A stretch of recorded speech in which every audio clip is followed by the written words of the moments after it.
many of Jacob's family went down into Egypt? 70 or 75? If you check out the Old Testament said 70, but the New Testament said 75. In fact, some people are really confused about this. How can the same Bible, the same account, the same event, one is saying 70 people and another one is saying 75? Hold on, I'll be right back. I want us to interpret this.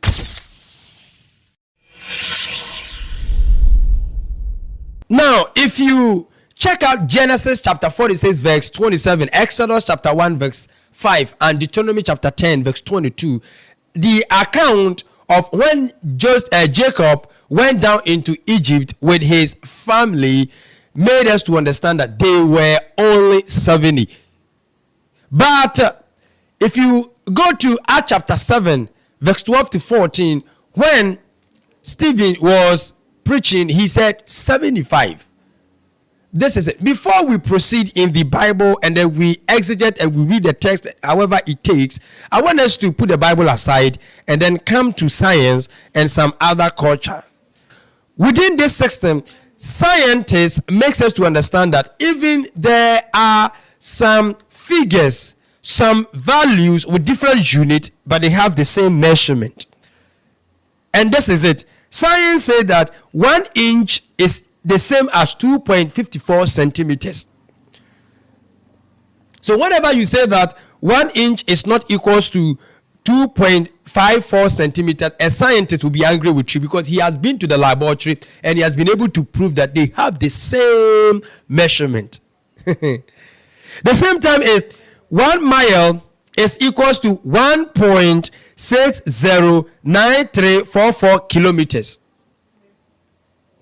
Then 1 kilogram is equals to 2.20462 pounds. At the same time, 1 liter is equals to 1,000 millimeters and is also equals to 0.264172 gallons. So in fact, science makes us to understand that there can be instances when we have different values but same measurement, the same meaning. Now, if you go to our cultures, Ghanaians have different cultures related to Nigerians, Ivorians, and the rest. And therefore, if you come to Ghana, there is a way of counting in some instances within some tribes. If you go to those tribes and you do not study the culture background and you do a counting, it may affect the people's understanding. First, you have to make an audience analysis, focusing on what they already know before you bring in something. The same time, if you go to Ivory Coast, Niger, or Guinea-Bissau, however, whichever country, they may also have their way of counting people. Therefore, when we go there, you have to study audience analysis. And that is in relation to this Bible verse. Hold on, I want to project these Bible verses on the screen. We are reading the two of them together. Then after that, we interpret. It is very simple. There is no contradiction in the Bible. In Genesis chapter 46 verse 27, don't forget, the account is also found in Exodus 1 verse 5 and then Deuteronomy chapter 10 verse 22. We read, and the sons of Joseph who were born to him in Egypt were 2 persons. All the persons of the house of Jacob who went to Egypt were 70. Right? So the Old Testament said 70. Now let's go to the New Testament. But when Jacob heard that there was grain in Egypt, he sent out our fathers first. And the second time, Joseph was made known to his brothers. And Joseph's family became known to the Pharaoh. Then Joseph sent and called his father Jacob and all his relatives to him. 75 people. So in the Old Testament, they were 70. In the New Testament, it was 75. So which one was which? This is it.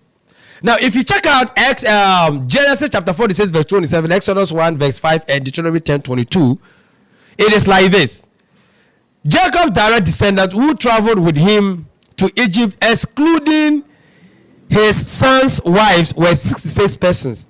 In addition with Joseph and his 2 sons, Ephraim and Manasseh. So 3. Then Jacob himself. So 70 people. This makes it to understand that the account is focusing on those who physically traveled to Egypt with Jacob. Already Joseph has been there, had 2 sons, and that was the focus now, including the 66 and Jacob coming to join them. So the Hebrew Bible used those who physically traveled to Egypt with Jacob, because it was Joseph who sent them that I'm okay now, so you can come and join me, then we all live life. What about Acts chapter 7 verse 14? Acts chapter 7 verse 14 makes it to understand that it was 70 persons in addition with 5 people. And which were these 5 people? They were the great-grandchildren of Jacob, that is, grandchildren of Joseph, children of Ephraim and Manasseh.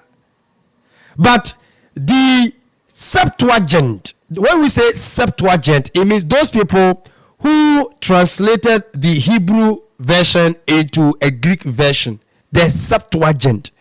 They focus on the entire household of Jacob.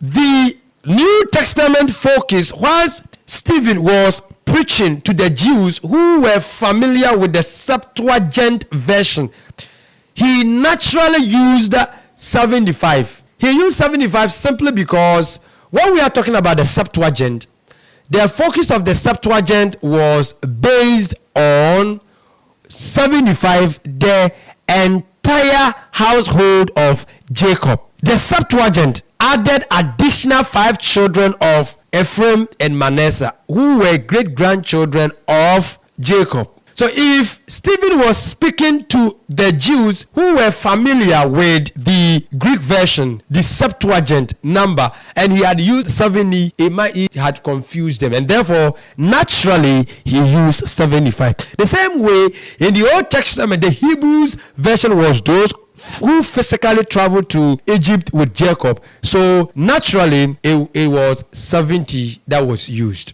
So the Hebrews had a way of counting people, and the Greeks had a way of counting people. So while Stephen was speaking to the Greeks, he had to speak in a way that will help them to understand. Let me repeat this one again.